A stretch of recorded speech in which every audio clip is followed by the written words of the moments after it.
kitab ini mungkin kita refresh dulu tujuan kenapa sih kita butuh belajar bahasa Arab. Kira-kira kenapa kita butuh belajar bahasa Arab? Al-Quran pakai bahasa Arab. Karena Al-Quran pakai bahasa Arab. Terus apa lagi kira-kira?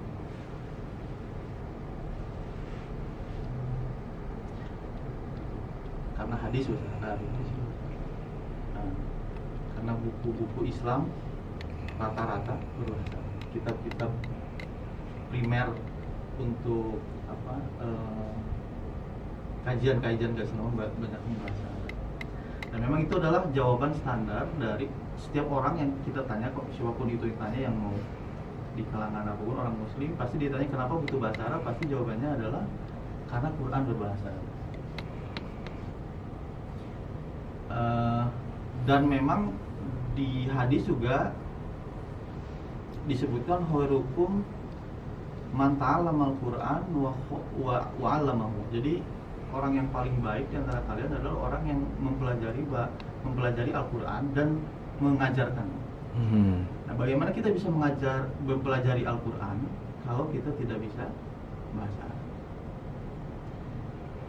Dan juga bahasa ini juga jadi penting untuk memahami dan merasakan kandungan Al-Quran itu sendiri. Karena saya flashback ke belakang sedikit tentang Al-Quran yang berbahasa Arab. Setiap nabi diturunkan oleh Allah Subhanahu wa taala itu pasti dengan mukjizat. Misalnya Nabi Isa, Nabi Musa, semuanya diturunkan dengan mukjizat. Kenapa? Karena memang tidak mudah untuk meyakinkan manusia bahwa dirinya adalah seorang Rasul. Contoh di zaman Nabi Muhammad SAW, untuk mengajak orang menyembah Allah itu mungkin tidak sulit karena memang Allah sudah dikenal oleh orang-orang Arab bahkan sebelum Nabi Muhammad SAW. Mereka sudah mengenal Allah. Jadi masalah adalah mereka menyebutkannya. Tapi tiba-tiba Rasulullah SAW datang, cerita ke tetangganya, ke temannya, anak kemarin didatengin Jibril, terus dapat wahyu. Jadi mulai sekarang antum harus ikut saya gitu, harus ikut anak ya. Nah kira-kira gitu, mungkin kalau ada orang di zaman sekarang ngomong seperti itu, apa yang kita rasakan? Pasti mereka bilang orang itu gila gitu ya. Masa sih? Mana Jibrilnya? Paling gitu. Nah itu pun yang dirasakan oleh orang-orang Quraisy saat itu. Jadi banyak orang yang bilang Nabi Muhammad itu majnun, masyhur yang kena sihir gitu, kena sihir nih atau kesurupan gitu, banyak. Dan kita pun mungkin sebagai manusia yang mungkin bisa jadi kalau kita berada di posisi itu, bisa jadi kita juga sulit untuk percaya. Ya. Makanya setiap nabi itu diturunkan dibarengi oleh Subhanahu wa taala dengan mukjizat. Waktu Bani Israel dengan Nabi Musa gitu, cerita Bani Israel dengan Nabi Musa, Bani Israel sangat kekeh gitu, tidak mau percaya, kan susah untuk percaya kepada Nabi Musa. Tapi setelah Nabi Musa membelah lautan gitu, dari itu mungkin kita orang-orang di Mesir jadi yakin gitu, bahwa dia adalah utusan Allah karena dengan segala mukjizat. Nah sekarang ke Nabi Muhammad, apa mukjizat Nabi Muhammad? Al-Quran. Mukjizat Nabi Muhammad adalah Al-Quran itu sendiri. Jadi pasti dalam Al-Quran itu mengandung sesuatu yang di luar batas-batas kemanusiaan yang memang orang saat itu akan jadi lebih mudah untuk percaya kepada Nabi Muhammad SAW. Salah satunya adalah cerita misalkan tentang masuk Islamnya Umar yang begitu gagah, begitu dia tuh terkenal dengan istilahnya itu orang yang sangat kuat ya. Tapi juga bisa luluh dengan Al-Quran. Kenapa ketika dibacakan Al-Quran, Umar yang tadinya sangat punya pendirian yang kuat, bisa luluh karena memang di dalam Al-Quran itu terdapat kandungan mukjizat-mukjizat tadi. Dan salah satu mukjizat itu dengan rangkaian bahasa Arab dari sisi tata bahasanya. Jadi kedalaman bahasa. Jadi mustahil kita bisa merasakan mukjizat itu kalau kita tidak mengerti bahasa Arab. Karena yang disebut Al-Quran itu bukan hanya terjemahnya itu gitu. Tapi yang disebut Al-Quran, kita sepakat bahwa Al-Quran itu adalah yang bahasa Arabnya. Ya kan, alhamdulillahirabbil alamin, bisa kita terjemahkan sebagus apapun terjemahnya misalkan, tapi tidak mungkin menyamai keagungan lafaz bahasa Arab. Misalkan dalam Al-Quran, misalkan ayat pertama Bismillahirrahmanirrahim. Ar-Rahman dan Ar-Rahim, ya, saya tuliskan. Ar-Rahman dan Ar-Rahim itu dari asal kata yang sama, Rohima gitu ya. Ini jadi Ar-Rahman. Kalau dalam Al-Quran ini ya, ada Ar-Rahim. Kalau dalam bahasa Indonesia artinya apa Ar-Rahman? Ar-Rahman Pengasih dan penyayang. Bedanya apa pengasih dan penyayang? Sama ya di Indonesia mah ya. Mirip, Pak. Itu sebetulnya hanya di apa? Ya cari kata aja yang mungkin dipas-pasin gitu ya. Padahal sebetulnya Ar-Rahman dan Ar-Rahim mempunyai dimensi lain selain hanya seperti halnya bedanya pengasih dan penyayang. Kalau kita misalkan orang Indonesia pun bahkan ditanya pengasih dan penyayang, kita juga nggak bisa ngebedain gitu ya. Ya itu juga gitu, cuman kayak sinonim aja. Karena di sininya beda katanya, ya udah ditranslasinya dipakai yang ini pengasih, yang ini penyayang gitu. Padahal ya katanya sama, katanya dari Rohimah. Nah, Ar-Rahman dalam bahasa Arab itu pakai satu pattern ya. Kalau di bahasa Arab wazan namanya. Itu kayak fa'lan, jadi kayak contohnya Qudban, ini kata-kata yang lain yang menggunakan pattern yang sama, atsyan, jauhan gitu ya. Ar-Rahim pakai wazan ataupun pattern yang seperti ini, tawil, kasir, dan lain-lain. Nah, Ar-Rahman dan Ar-Rahim menggunakan wazan yang berbeda, atau wazan itu ya pola kata yang berbeda. Nah, dalam bahasa Arab, kalau polanya menggunakan pola seperti fa'lan, godban, atsyan, jauhan. Kalau kata sifat menggunakan pola yang seperti itu, artinya kata sifat itu adalah sifat yang sifatnya temporary. Misalkan godban artinya apa? Latagdob artinya apa? Marah ya. Godban artinya marah. Ada nggak orang yang dari kecil sampai besar dia marah terus? Nggak ada ya. Jadi marah itu kadang-kadang aja marah, kadang-kadang nggak. Atsyan artinya haus. Ada nggak orang yang terus haus gitu? Nggak ada. Jauhan, lapar. Itu juga kadang-kadang. Kalau udah makan ya kita kenyang. Nah, beda dengan wazan yang ini, Ar-Rahim. Kayak ini contohnya tawil, orangnya jangkung. Ya kalau jangkung pasti dia jangkung terus ya, nggak mungkin pas bangun dia jangkung, pas tidur dia jadi pendek gitu. Makanya banyak ulama yang mentafsirkan Ar-Rahman itu adalah kasih sayang yang sifatnya sementara di dunia, dan itu dikasih ke semua makhluk, Ar-Rahman. Sedangkan Ar-Rahim itu kasih sayang yang sifatnya lebih kekal nanti di surga. Jadi Ar-Rahman itu di dunia, makanya ulama banyak yang mengartikan seperti itu.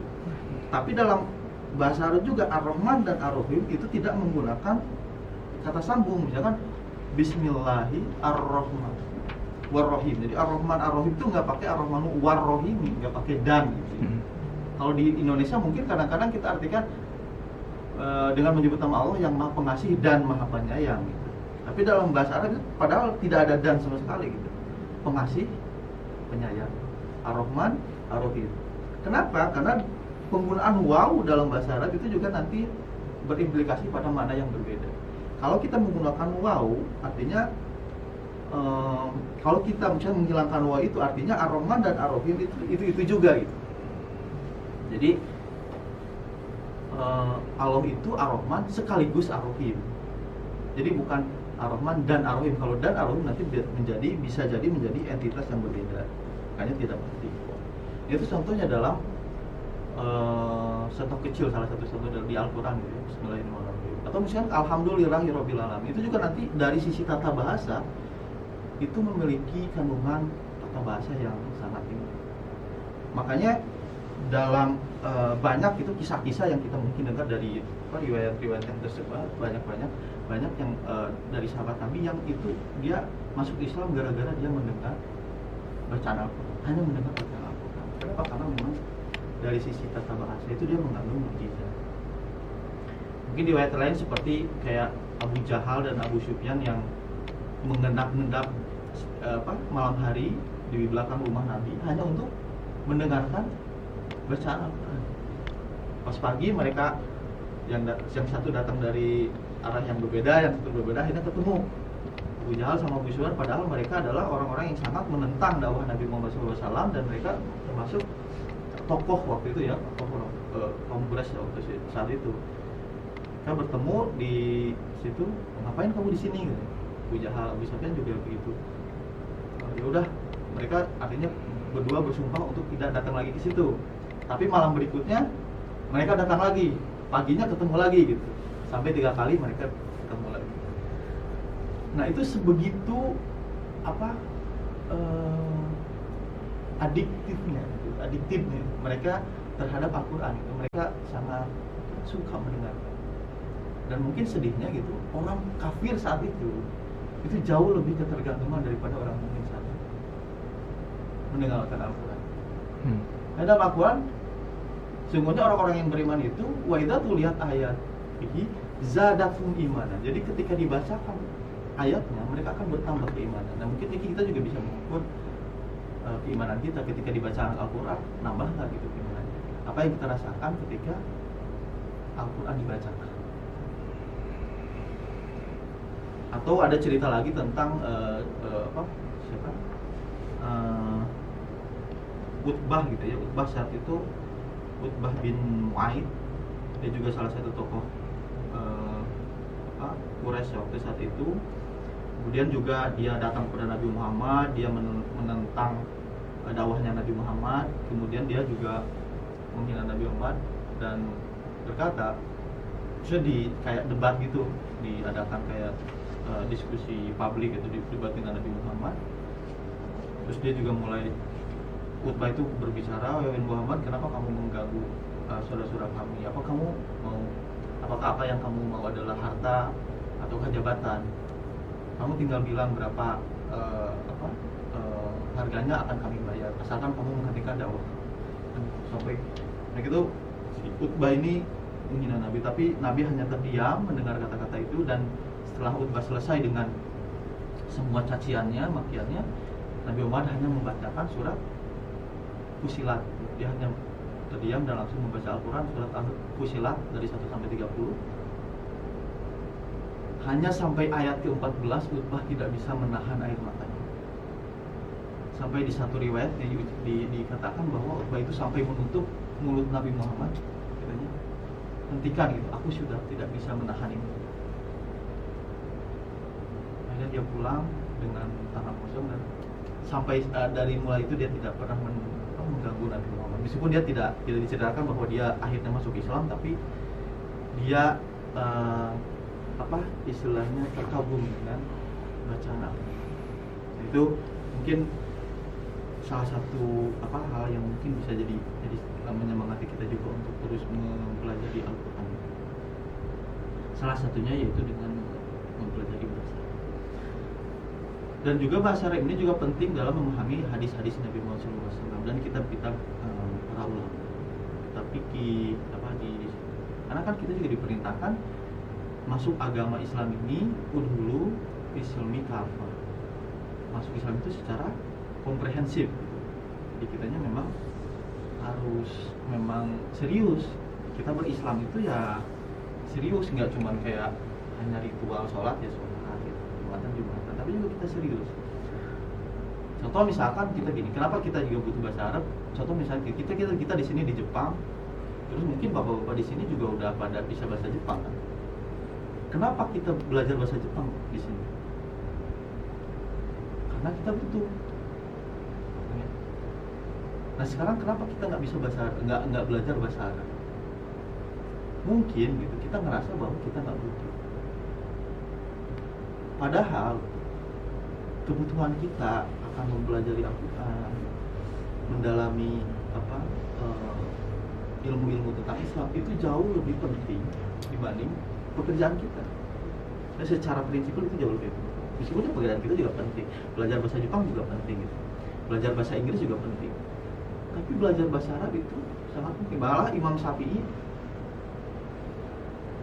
melihat bahwa lisan Arab itu adalah lisanul aula, adalah bahasa yang paling utama yang harus dipelajari oleh seorang Muslim.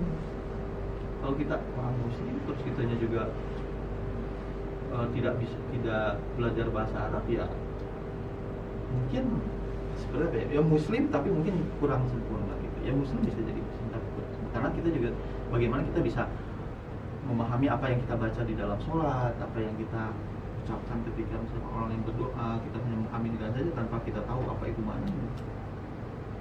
Nah mungkin itu juga jadi bagian dari mengapa kita butuh bahasa Arab. Dan atau mungkin ya kita ngerasa bahasa Arab mau bukan untuk orang biasa, mungkin baru buat ustadz aja gitu ya, untuk para pengajar aja gitu. Ya sebenarnya nggak seperti itu juga gitu, karena yang wajib untuk menuntut ilmu kan tidak hanya ustadz gitu. Yang akan sholat setiap hari juga tidak hanya ustadz, tapi kita juga kan sebenarnya yang akan berdoa sholat dari awal sampai akhir itu bahasa Arab semua gitu. Gimana kita bisa khusyuk, tumaninah dalam sholat. Salah satu syaratnya khusyuk itu adalah kita mengerti apa yang kita baca gitu. Kalau kita nggak tahu bahasa Arab ya bagaimana kita mengerti apa yang kita baca. Nah itu mungkin tentang mukodimahnya mengapa kita butuh belajar bahasa Arab. Dan mungkin di umur berapapun nggak jadi hambatan untuk belajar bahasa Arab. Karena bahasa Arab ini kalau kita serius, kalau kita tekun ya sama dengan bahasa-bahasa yang lain, mungkin dalam 1 tahun juga mungkin kita bisa minimalnya untuk memahami Al-Quran, nah di situ, dan apa yang kita baca selama ini di dalam sholat. Tidak mesti kita butuh untuk bahasa Arab yang misalkan kita ngobrol dengan orang Arab atau seperti itu, karena memang mungkin kita juga ya akan jarang ketemu dengan bahasa Arab kecuali kita nanti pindah ke Arab gitu ya. Tapi seenggaknya kita bisa, kalau misalkan ada kitab ya kita mulai bisa buka gitu ya, atau setidaknya kita juga bisa menggunakan kamus bahasa Arab. Karena menggunakan kamus bahasa Arab tidak seperti menggunakan kamus bahasa Inggris. Karena bahasa Arab itu kalau kita nyari kata itu kita harus tahu akar katanya, baru kita bisa nyari di kamus. Kalau kita nggak tahu akar katanya nanti nggak ketemu di kamus juga gitu. Kecuali kamus-kamus yang elektronik, yang beberapa kamus sekarang sudah bisa kayak mengekstrak akar katanya gitu ya. Kita tulis apa aja dia mengekstrak. Tapi kalau kamus-kamusnya kayak Al-Munawir yang misalkan hard copy, yaitu semuanya akar katanya yang ditulis gitu, bukan kata perubahannya. Karena nanti dalam bahasa Arab juga ada yang disebut ilmu bahasa Arab itu, ada yang disebut ilmu nahwu atau nahwiyah, ada ilmu tasrif atau sorof, ada balaghah, mantik, arud, terus juga pelajaran muhadatsah, imla, itu banyak gitu ya, cabang-cabang ilmunya gitu. Tapi yang paling terkenal biasanya nahwu sorof. Ada nahwu, ada sorof. Jadi nahwu itu gramatika gitu. Jadi kita mengerti struktur bahasa, kemudian juga ketentuan-ketentuan bagaimana kita menggunakan bahasa. Kalau tasrif atau sorof itu mempelajari perubahan-perubahan kata. Karena dalam bahasa Arab, misalkan seperti ini ya. Kalau dalam bahasa Arab kita melihat huruf seperti ini. Nah, ini bisa dibaca dengan banyak cara. Misalnya bisa berubah artinya tergantung dari tanda bacanya. Ini bisa menjadi af'ala, bisa jadi af'ilu atau af'ala dan lain-lain gitu. Atau if'il, uf'ul, gimana bacanya gitu. Ketika kita melihat dalam kitab seperti ini. Atau misalkan ya banyak hal gitu. Karena nanti juga perubahan misalnya dari satu kata ini dalam tasrif ya, fa'ala itu nanti bisa jadi fa'ala yakunu fa'lan, fa'ilun maf'ulun, if'ila taf'il maf'ilun maf'ulun fi'la yaf'alu. Itu baru satu bab untuk satu perubahan. Nah, ada 35 bentuk perubahan dari satu pola gitu. Itu baru satu pola yang tadi. Dan fa'ila yaf'ilu fa'lan fa'ilun maf'ulun, if'ila taf'il maf'ilun maf'ulun fi'la yaf'alu, itu baru satu perubahan. Ada 35 pola seperti itu yang berbeda dalam bahasa Arab. Jadi fa'ala ini bisa jadi banyak jadi fa'ala, yaf'ilu, fu'ila, if'il, itu beda-beda. Itu nanti belajarnya tasrif. Tapi mungkin nanti kita di sini pelan-pelan saja karena mungkin akan sangat panjang kalau kita belajar semuanya. Jadi kita pelan-pelan dari mulai hal-hal yang paling pasti. Oke, kita sekarang masuk ke kitabnya Durusul Lughah Al-Arabiyyah Liqorin Natiqin Biha, karangan Dr. V. Abdul Rafiq.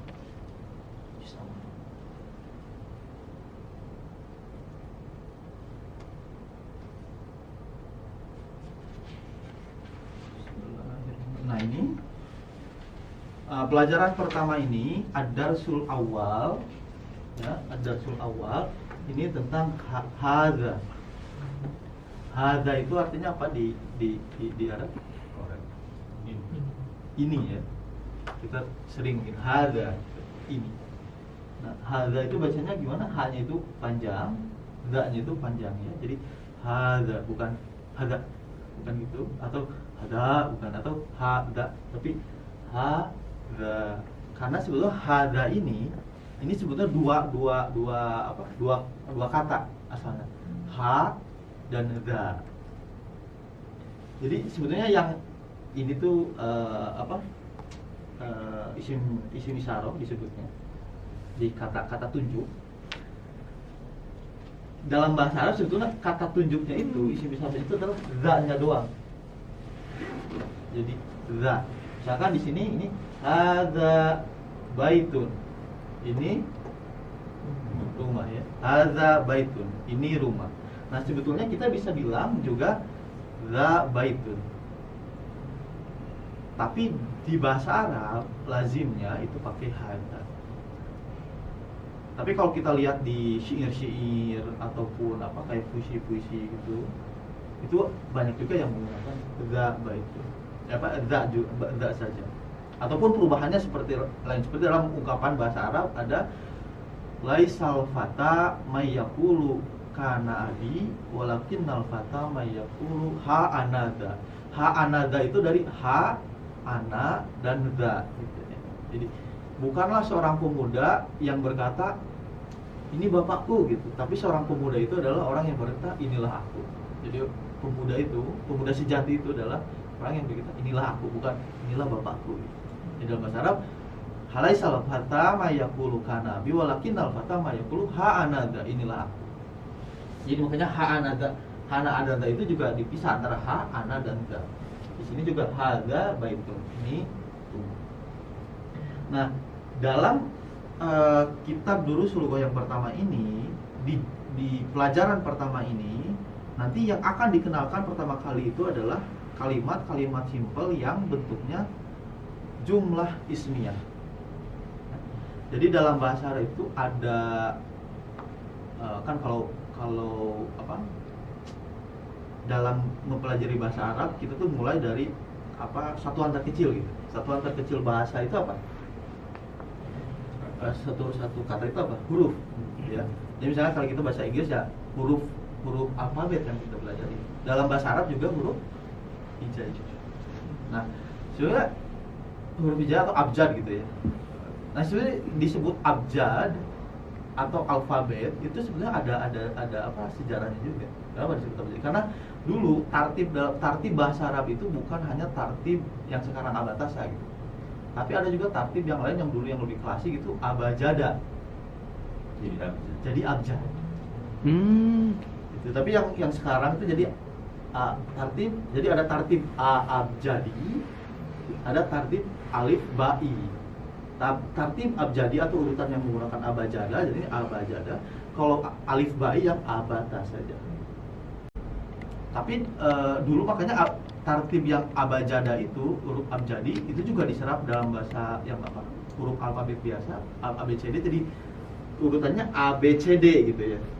Dulunya itu memang tartib dari yang bahasa Arabnya abajada. Abjadi.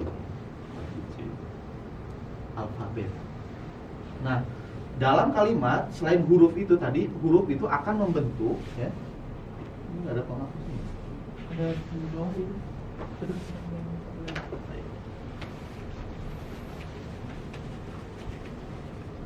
jadi urutan dalam apa bahasa Arabnya, yang pertama al-harfu. Jadi yang urutan terkecilnya dia adalah huruf, kemudian dari huruf dia akan membuat sebuah, ini bisa dihapus. Bisa.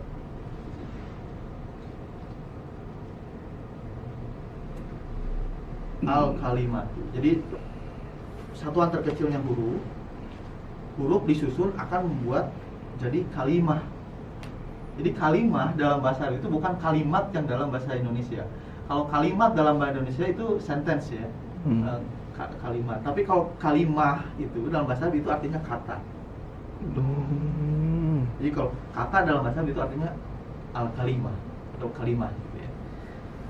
Jadi kalimah dan kalimat beda. Kalimat bahasa Indonesia itu. Nah, baru kalimat dalam bahasa Arab itu disebut, ini ke bawahnya, al-jumlah atau ya al-jumlah mufidah, atau disebut juga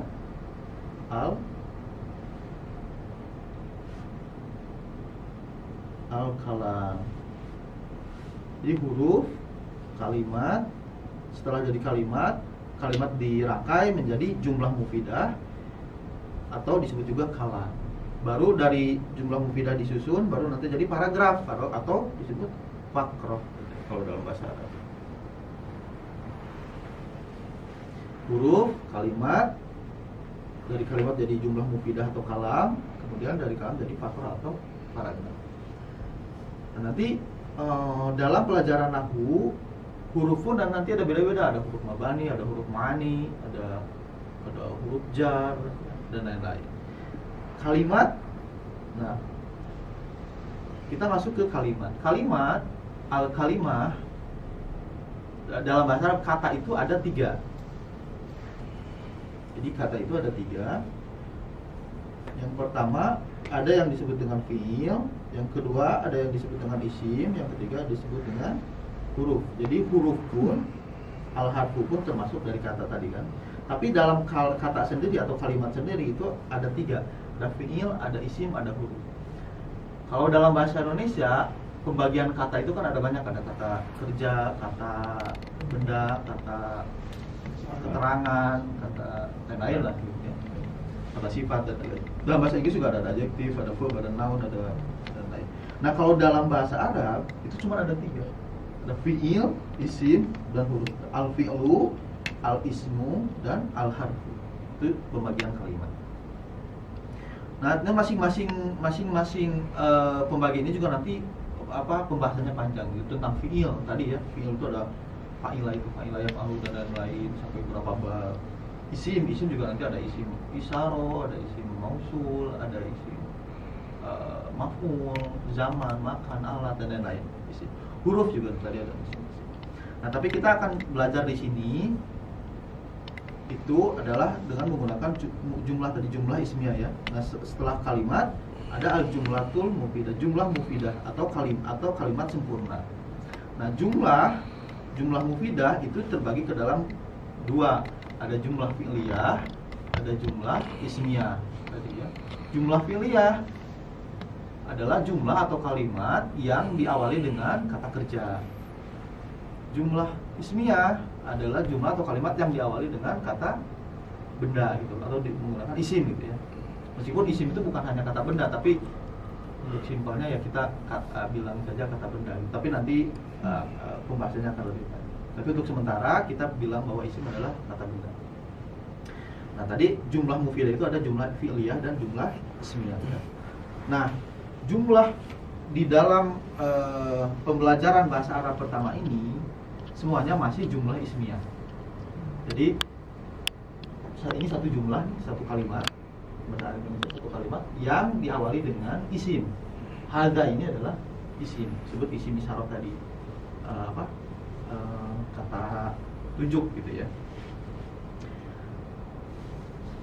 Nah, mungkin ini bisa dibaca dulu bareng-bareng dari mulai hadza baitun sampai hadza kursi ya. Coba bareng-bareng hadza baitun, hadza masjid, hadza abudun, hadza kadzabun, hadza qalam, tahu, hadza maf'alun, hadza sayyidun, hadza kusyun. Hadza baitun artinya ini. Hadza masjidun, ini masjid. Hadza babun, ini pintu ya. Jadi makanya dalam buku-buku bahasa Indonesia ada bab gitu ya. Bab 1, bab 2 itu adalah pintu 1, pintu 2 itu chapter gitu ya. Bab hadza. Serapan Terus ya. ada kitabun artinya buku ya, buku atau kitab ya, buku. Jadi kalau buku tulis itu beda lagi, itu daftar kalau udah Arab. Kayak ada daftar gitu ya di Indonesia. Lebih tipis ya. Daftar. Tapi itu yang buku tulis gitu ya. Tapi kalau buku-buku biasa, buku bacaan yang sudah dicetak, kitab. Hadza qalamun artinya pena ya, pulpen. Hadza miftahun artinya kunci. Kalau ada namanya miftah, Kita lu kuda. miftahul huda artinya kunci petunjuk. Nah, Miftahun baitun. hadza maktabun artinya meja ya. Maktab. Tapi maktab juga artinya kantor juga. Haji maktab ya. Iya. Hadza sarirun. Tempat tidur ya. Tempat sare ya. Hadza kursiyun. Kursi ya. Oke. Nah, sekarang kita ini nanti dihafalkan. Jadi ini mufrodat. Jadi mufrodat itu vocabulary. Jadi vocabulary hari ini, mufrodat hari ini baitun, masjidun, babun, kitabun, kolamun, miftahun, masabun, sarirun dan kursiyun. Jadi kalau bisa nanti ini dihafalkan. Jadi per bab nanti ada mufrodat baru atau vocabulary baru. Nah, sekarang kita masuk ke, nah ini juga si hadza ini tidak hanya bisa jadi awal dari kalimat atau dari kata. Misalkan hadza baitun ini, tapi juga ini bisa menjadi jawaban. Jadi hadza baitun itu adalah jawaban. Jawaban dari pertanyaan seperti apa? Ini di halaman selanjutnya. Pertanyaan adalah ma hadza. Artinya apa? Apa ini? Ma hadza? Hadza baitun.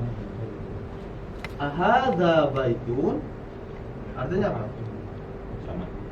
Ahadza baitun artinya apa? Kalau ini kan mahadza, apa ini? Kalau ahadza baitun Apakah ini rumah? Ini ya. Nanti kalau itu beda lagi bahasa Arabnya. Ahadza baitun, apakah ini rumah? Benar nggak gitu? Nah, ya itu jadi kayak konfirmasi kan. Apakah ini rumah? Ahadza baitun. Nah, kenapa di sini disebut dipakai a? Dalam bahasa Arab itu apakah itu ada bisa menggunakan a atau bisa menggunakan hal. Hal antum Zaidun, apakah kamu itu Zaid? Hal Zaid, apakah kamu itu Zaid? Jadi apa bisa juga pakai a gitu. Kenapa di sini si pengarang ini menggunakan a, tidak menggunakan hal? Sebenarnya di sini juga bisa hal hadza baitun, apakah ini rumah? Tapi di sini lebih memilih ahadza baitun karena a itu juga nanti bisa masuk ke kalimat negatif. Jadi kalau hal itu tidak bisa masuk ke kalimat negatif. Misalkan dalam Al-Quran kita alastu birabbikum atau alaisallahu bihamil. Jadi bukankah aku, bukan alaisallahu, bukankah Allah. Jadi nggak ada yang halastum atau halaisa gitu, nggak ada. Adanya a, alaisa, alastum. Jadi a itu bedanya dengan hal, a itu bisa masuk ke kalimat negatif atau kata tanya negatif. Ini bukan ahadza bait. Jadi kalau pertanyaannya ahadza baitun, jawabannya na'am. Hadza baitun. Ya, ini rumah. Jadi kalau ahad ini jawabannya bisa negatif juga, bisa lah. Bisa. Tapi kalau dari sisi kalimatnya dia bisa apakah ini bukan Iya. apa gitu. Iya. Tadi alastu gitu, itu pakai itu. Alaisa gitu. Alaisa hadza baitun, apakah ini bukan rumah? Jadi itu nanti bisa. Nah, ini juga ahadza baitun, na'am hadza baitun, karena ini di sini gambarnya rumah. Kalau pertanyaannya ahadza masjidun, jawabannya berarti la. Hadza baitun. Bukan, ini rumah gitu ya. Ahadza masjidun, la, hadza baitun. Ahadza masjidun, kalau misalkan menunjuk ke masjid nih. Ahadza masjidun, na'am. Hadza masjidun. Ahadza baitun, la, hadza masjidun. Bukan ini. Jadi bisa jawabannya la atau na'am, tergantung nanti gambarnya atau apa yang ditunjuknya ya kalau dipindahkan. Nah, ini yang selanjutnya hadza komisun. Ini juga mufradat baru. Ya. Hadza komisun, ini kemeja. Nah, di sini seringnya gamis gitu ya. Gamis di sini. Komis bahasa ini. Kayak komis. Tapi beda sama kumis, beda. Hadza komisun. Ahadza sarirun. La, hadza kursiun. Karena ini kursi. Ya, ini bukan ranjang. Jadi mungkin sebagian orang kalau lagi ada masalah dengan rumah tangga, biasanya ini disebut ranjang juga. Sofa juga bisa jadi ranjang. Pas ini kan lah di luar. Ke lantai. Ahadza miftahun.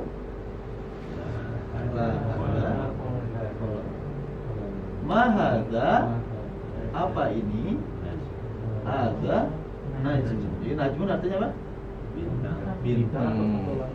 Bintang. Najmi. Najmi, bintangku gitu ya.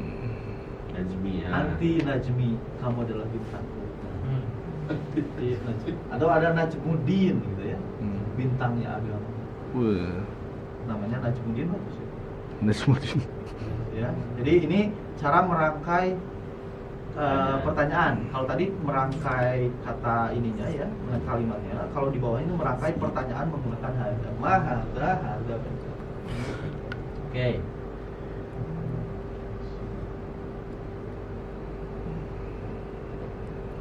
Ada pertanyaan? Kalau itu tadi kitab sama maktab sebenarnya kata dasarnya sama-sama kata apa? Ya. Nah, kalau dilihat dari sini ya tadi kitab dan maktab sama-sama bahasa Arabnya kataba. Jadi bahasa apa? Akar katanya kataba. Jadi nanti kalau di kamus itu carinya kataba. Kalau nyarinya kitab atau maktab itu nggak langsung ketemu ya di kamus itu. Jadinya kataba. Makanya dari kata kataba itu artinya telah menulis. Kataba itu dia seorang laki-laki telah menulis. Kitabun, nah ini ya si kitabnya itu. maktabun, tempat menulis, makanya dia disebut meja itu namanya tempat.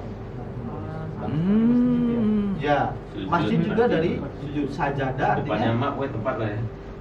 nggak mesti, nanti ada waktu juga. Misalkan masjidun, masjidun itu isim makan. Isim makan itu yang makan ini bukan makan ini ya, isim makan itu di dalam tempat gitu. Jadi dari sajadah, sajadah itu seorang laki-laki telah sujud gitu. Sajid artinya yang sujud. Masjidun artinya tempat sujud. Sajadah artinya apa? Tempat bersujud. Alat-alat itu. Ada beberapa akar kata di Arab itu ada juga, tahu nggak? Jumlahnya kurang tahu juga ya sebenarnya. Tapi dari satu kata itu bisa jadi banyak. Nanti dikasih tahu ya cara-cara ini. Iya, Cara iya. ngafalin. Iya. Nah kalau di Indonesia kan mungkin dari satu menulis, tulis gitu ya, jadi menulis, ditulis, menuliskan, ya ada perubahannya gitu ya. Pasif aktif gitu ya Pak. Kalau dalam bahasa Inggris juga nggak banyak, di Indonesia juga nggak banyak, bahasa Inggris juga nggak banyak, kayak read mungkin ya jadi read gitu, atau write paling jadi wrote atau writer nih. Ya kayak gitu. Di bahasa Jepang juga ada ya. Tapi kalau bahasa Arab itu dari kataba itu bisa jadi maktab, dari kutib di dalam ayat saum ada kutiba alaikumusiyam. Artinya kutiba itu kalau diterjemah bahasa Indonesianya diwajibkan ya. Padahal terjemah aslinya itu bukan diwajibkan, dituliskan. Karena kataba itu artinya menulis. Kutiba alaikumusiyam, kama kutiba alal ladzina min qablikum, telah dituliskan bagimu saum sebagaimana telah dituliskan bagi orang-orang sebelumnya. Jadi dituliskan di sini maksudnya telah ditetapkan gitu ya, dituliskan. Jadi wajib. Makanya diartikannya jadi diwajibkan. Di maktub nanti bisa jadi kutiba ya. Atau misalkan jadi kalimat perintahnya misalkan uktub, tulislah gitu. Nah itu kalimat perintahnya. La taktub, jangan tulis. Jadi bahasa Arab sebenarnya kalau tahu kata itu bisa jadi tahu banyak ini ya, dari satu kata itu bisa ini jadi ini. Kalau misalkan dari kata apa, kalau keterangan tempatnya berarti apa, jadi maktab gitu. Atau perintahnya ya jadi uktub gitu. Asalkan kita tahu polanya si kataba ini menggunakan pola yang mana, karena tadi ada fa'ilah kan, dalam pola bahasa Arab juga ada fa'ilah yang ulu, ada fa'ilah yang alu, ada fa'ilah yang ulu, banyak gitu katanya tergantung. Tuh.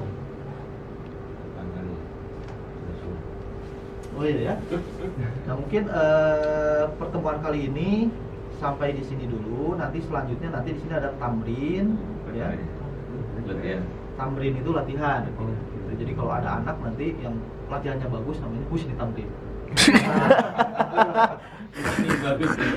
Husni tamrin. Latihannya bagus. Namanya. Iya. Kalau namanya husni tamrin itu ya. Spesial. Tamrin, si Ahmad latihannya bagus ya. Pak Ahmad latihannya bagus. Ahmad husni tamrin. Pak Husni berarti bagus ya latihannya.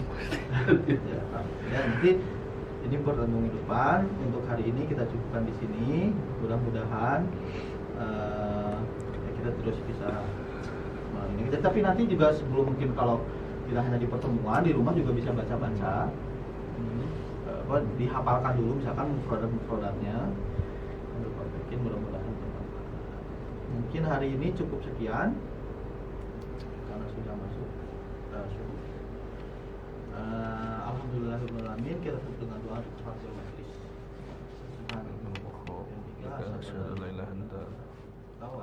Assalamualaikum